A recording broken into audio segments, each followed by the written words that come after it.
Hello, I'm Richard Gisbert, and you're at The Listening Post. This week, the U.S. government shuts down. There's bipartisan bickering on Capitol Hill, and the American media aren't exactly helping. We take a trip to the lonely end of the newsroom, the job of the ombudsman, and the perils that come with that. There's more news coming out of Sudan and fewer papers to report it, as the government takes the gloves off over the coverage of the unrest there. And how to conduct yourself in public. That's our web video of the week. When the U.S. government shut down on October 1st, it was because, as much of the reporting there told us, Congress could not agree on a budget plan. But to be more precise, the plan submitted to the Senate, which is led by the Democratic Party, by the House of Representatives, led by Republicans, called for the defunding of the Affordable Care Act, the health care program better known as Obamacare. That act has been a red flag for American conservatives ever since it was signed into law back in 2010. The coverage of the story exposed, yet again, the divisions within the U.S. media and the journalistic shortcomings that come with that. The lazy, false equivalences from reporters unwilling to look beyond the political rhetoric, as well as the tendency to take the path of least resistance, to be unfailingly neutral when what the job calls for is objectivity. There's a difference. So the challenge in American newsrooms now is how to report objectively on a story that is, at its core, all about ideology and the role of government in forming social policy. Our starting point this week is the Capitol building in Washington, D.C.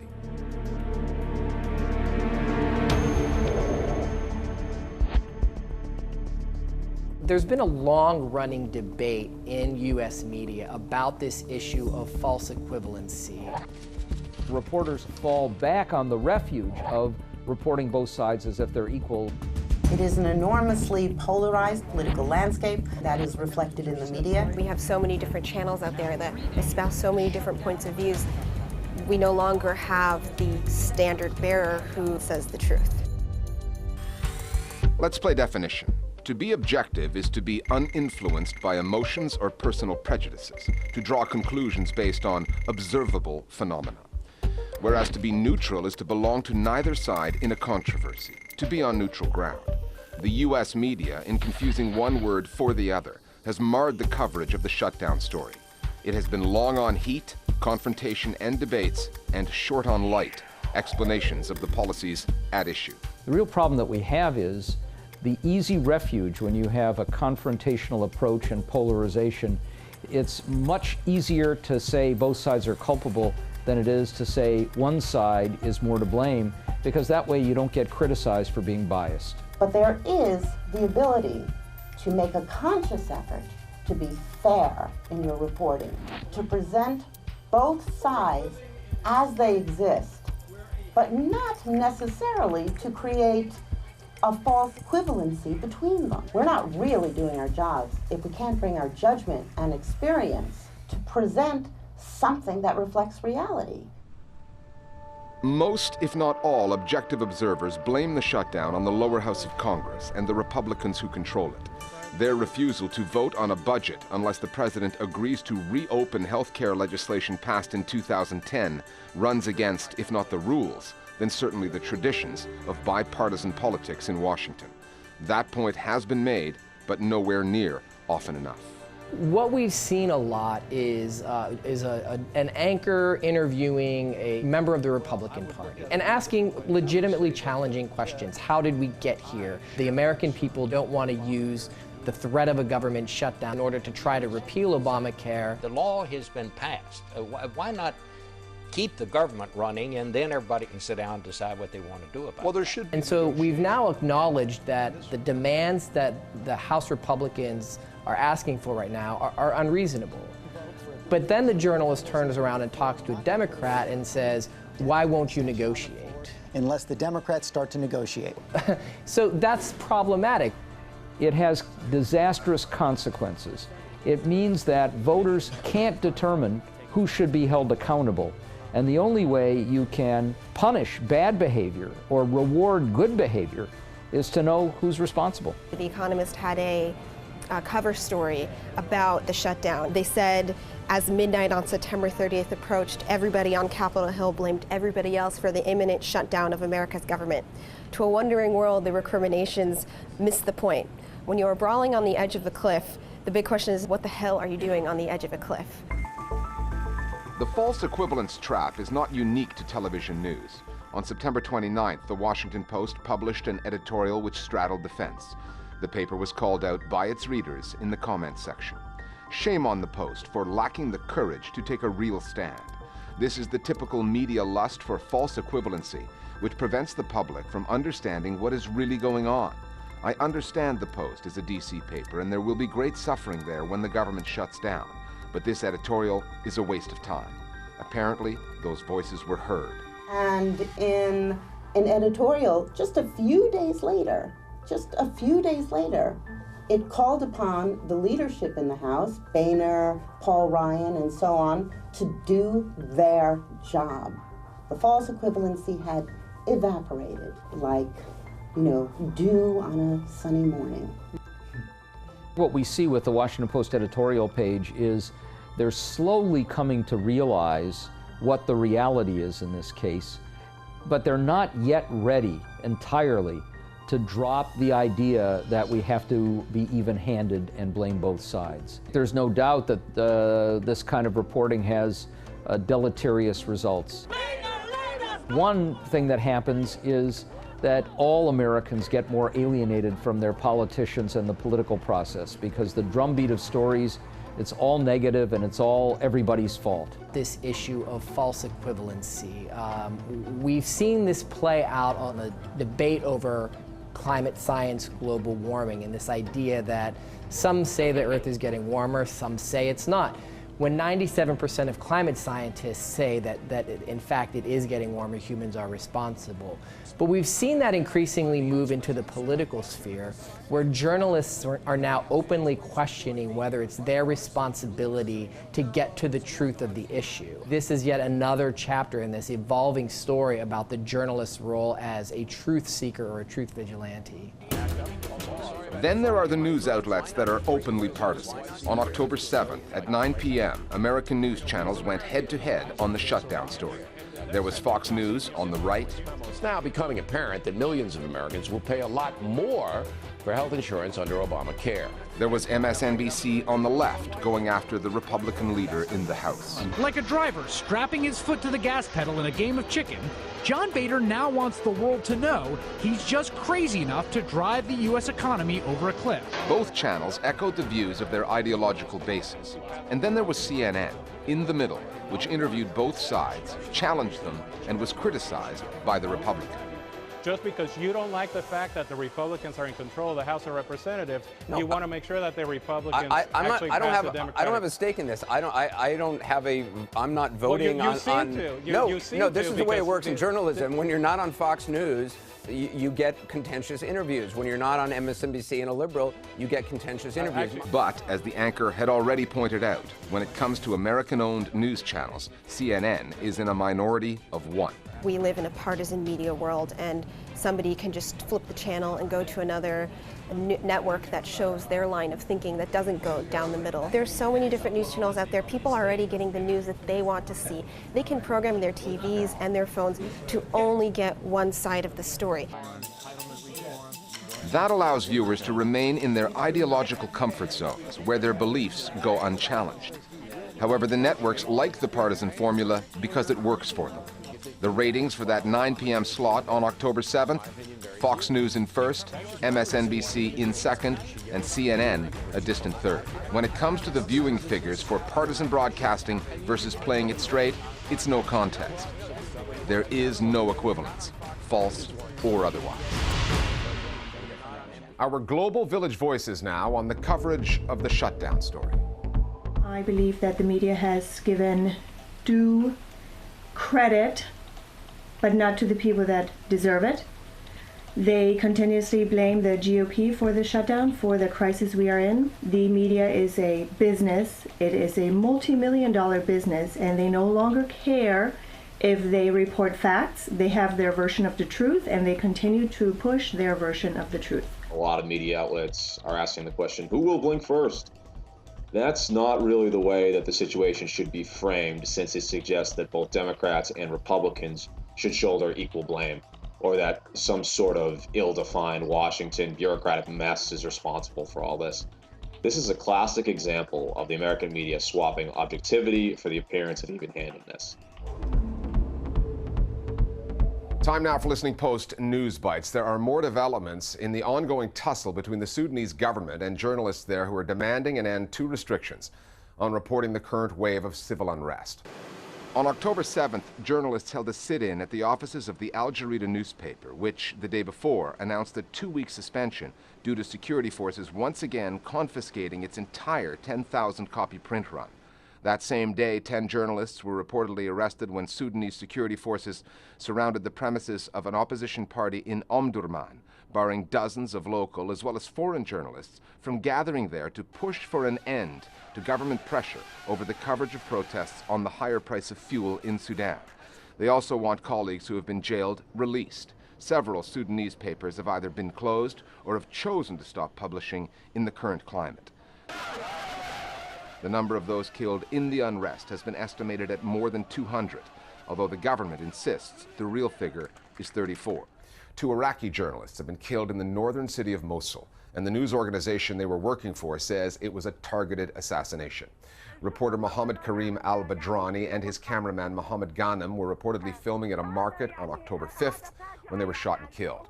They were reporting for an independent Iraqi television channel, Al-Sharqiyya, which, according to colleagues of the 2 men, was getting repeated death threats against its staff.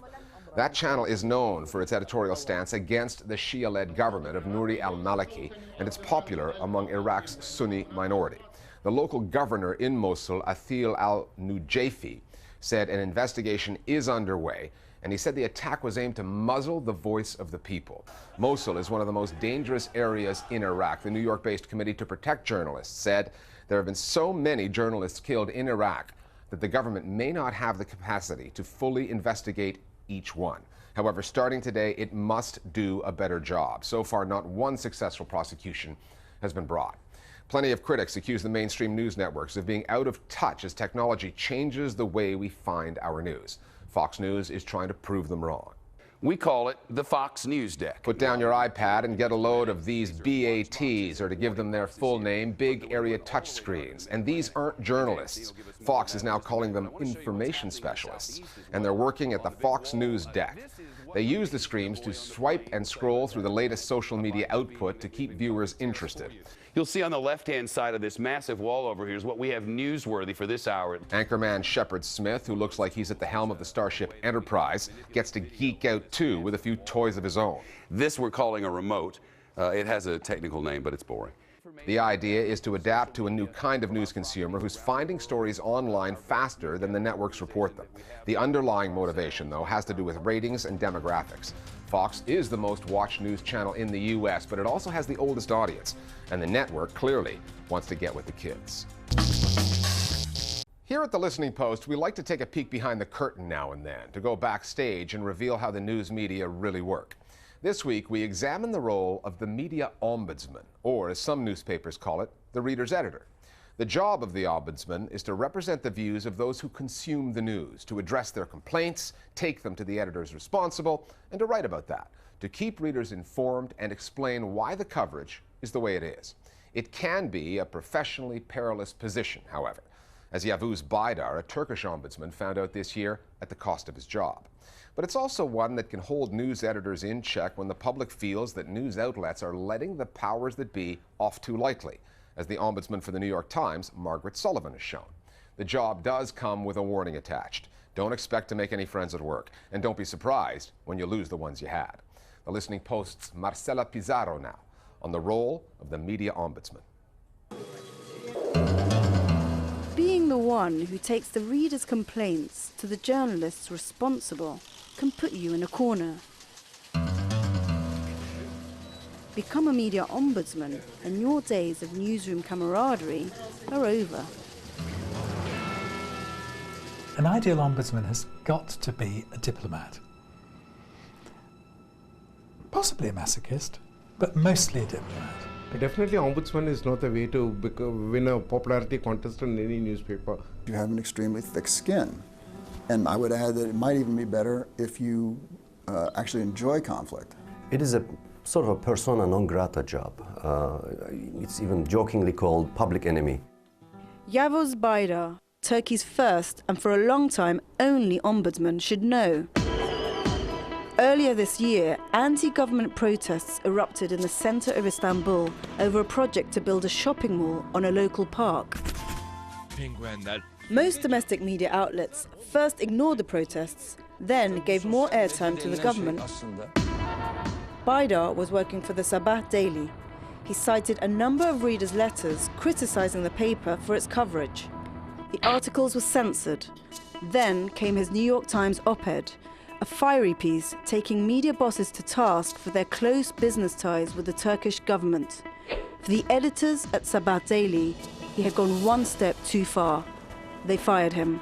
I should say in about past 5-6 months, was growing discontent of Sabah's readership about what they perceived as partisanship, pro-government output, particularly on the front page. And this I had to convey because they kept coming and they kept increasing. And this is my job. I cannot simply ignore if some part of the readership sees or questions or demands answers on a specific issue which they find problematic. It seemed to be a pretty clear case of the muzzling of an independent voice in Turkish media. Certainly his writings indicated that the media owners were entangled in politics because of their additional industrial interests and the political interests which were implicated in all that. And so it stood in the way of independent, fair-minded coverage of the issues of the day. When America's most influential media outlet, the New York Times, appointed Margaret Sullivan as their new ombudsperson, they probably got more than they bargained for. In her short tenure, Sullivan has backed some of the paper's harshest critics. Among the most high-profile dress-downs, she took the paper to task for its failure to probe the Obama administration's drone policy, and how the Times bowed to government pressure to hold back stories for security or secrecy reasons. And when Bradley Manning's pre-trial hearing began late last year, Sullivan asked the paper on behalf of its readers why it had decided not to send its own reporter to cover it. And on September the 12th, when the paper published an op-ed by Russian President Vladimir Putin stating his case on Syria, she gave the editorial page editor Andrew Rosenthal a roasting, quizzing him on why the paper had given a head of state a stage to get his message out. Margaret has, really had a strong voice, a robust voice. She's used the blog to, effectively raise issues and come back to them, so I think it's been an effective vehicle. In America, it's very interesting to see two neighboring newspapers, the Washington Post and the New York Times, and their approach to the role of the ombudsman. Last February, the Washington Post decided to downgrade the job to a reader representative. I think that's an extremely regrettable decision. And actually, I have written to Mr. Bezos, who's just bought the Washington Post, and said to him, you, more than anyone at Amazon, know the value of looking after your audience. Surely you should now reconsider the post of ombudsman at the Washington Post. I fear that the Washington Post readers will feel shortchanged because they haven't got this independent figure telling them what's going on. And there's always a danger that those independent figures could themselves be victims of internal pressure or become part of the editorial machine they're supposed to keep at arm's length. That's why the contract the New York Times gave Margaret Sullivan is for a fixed 3-year term. No more, no less. Sullivan's contract is non-renewable, and that's non-negotiable. That arrangement is designed to ensure that the ombudsperson pulls no punches and cozies up to no one. In a traditional industry facing unprecedented challenges in a new digital world and revenues that are cratering as a result, having an ombudsperson may be considered a luxury. But in India, where the media sector is bucking the global trend and actually growing, having an ombudsperson is one way to get an edge on the competition. A.S. Paneer Sullivan works for The Hindu, which says it's the only paper in India with a full-time person in the role. What is happening with the proliferation of media? And the same talking heads also become the columnists in some of the fast-growing papers. What we try to do by bringing in an ombudsman is to see that the element of plurality is retained. In that sense, Ombudsman becomes an interesting watchdog, for the newspaper becomes a tapestry which has weaves much more larger voices rather than select few. And bringing together voices from across the spectrum is crucial in a country where divisions of caste, community and religion colour not just the reporting, but also the interpretation of the reporting. Late in September, following a spate of deadly communal violence in North India, Paneer Selvan found himself on the same side as his paper's editorial board, responding to readers who complained that the Hindu newspaper's coverage had focused too much on the plight of Muslims caught in the violence up north. I'm not here to defend any particular person. Responding to newspaper readers is one thing, but what about the millions who get their news from TV? For instance, Colombian television has half an hour a week devoted to the Ombudsman. Nos escribe un televidente para protestar. And she goes on and she talks about programs that people have complained about. It's an extremely good way of explaining to the viewer how television works and how sometimes television will get things wrong.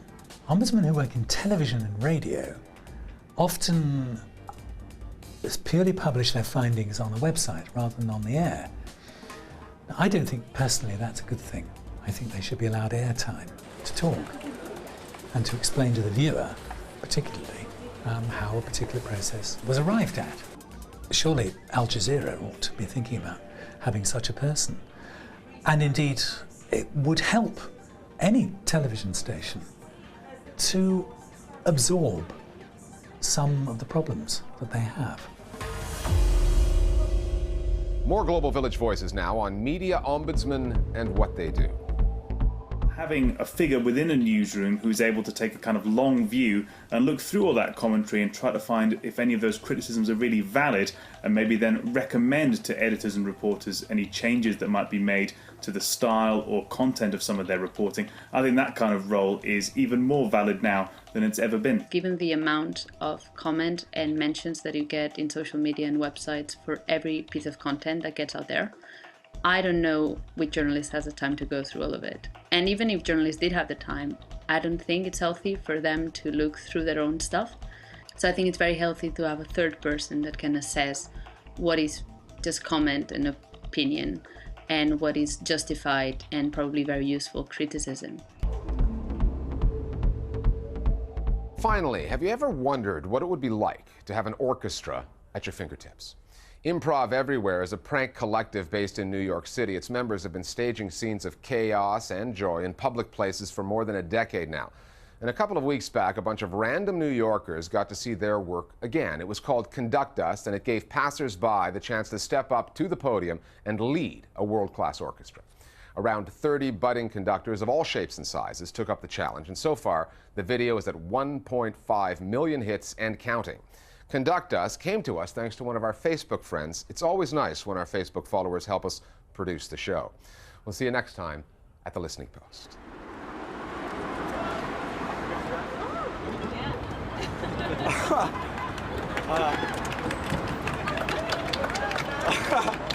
Like this?